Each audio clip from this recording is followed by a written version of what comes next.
So bago po i-fry yung tuna, lagyan mo natin ng asin. Ayan. At imasin-masin natin yan para mas masarap.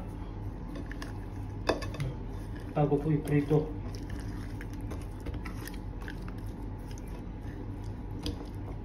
Ito po ay ating gagataan.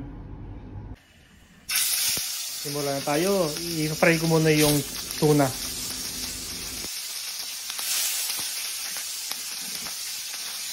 Ito ba ay fresh na tuna galing sa palengke.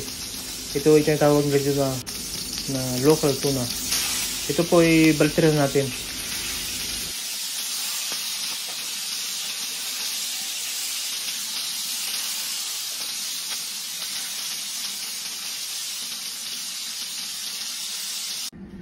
Ngayon, magigisa na po tayo. Ang ating gagamitin na mantika ay olive oil. Yan. So, ilagay na natin yung sibuyas.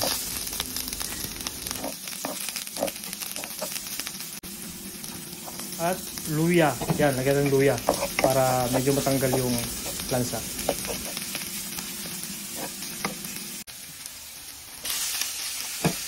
Ilagay na natin yung kamatis. Kailangan po madurog to bago ilagay yung fry na tuna.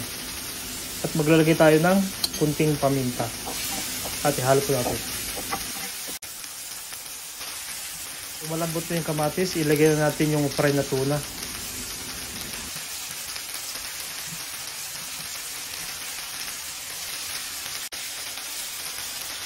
Para mas masarap, maglagay tayo ng kunting asin at pampalasa.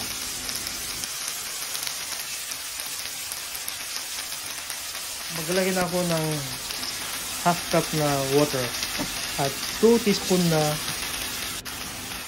suka.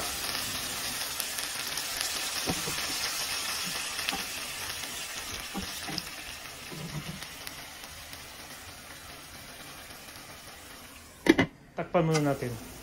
At ngayon balitaran natin yung isda para pantay yung luto. Naamoy ko na yung sarap ng isda.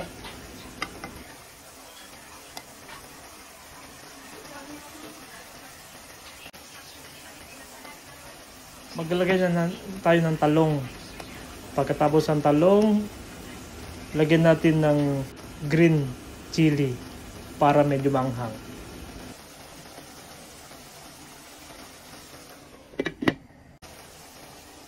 Yan, maglalagay tayo ng gata para mas masarap.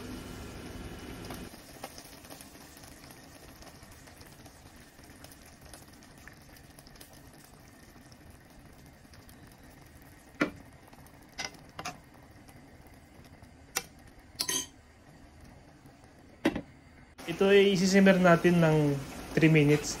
Ngayon po, baliktrin natin yung isda para pantay pong luto. Ayun, no, nag-brown po yung gata. Malapit na itong maluto. Maraming salamat pala sa nag-like, nag-comments, nag-follow sa aking channel, Nelsky TV. Sana po patuloy akong suportahan. God bless all. Bye-bye.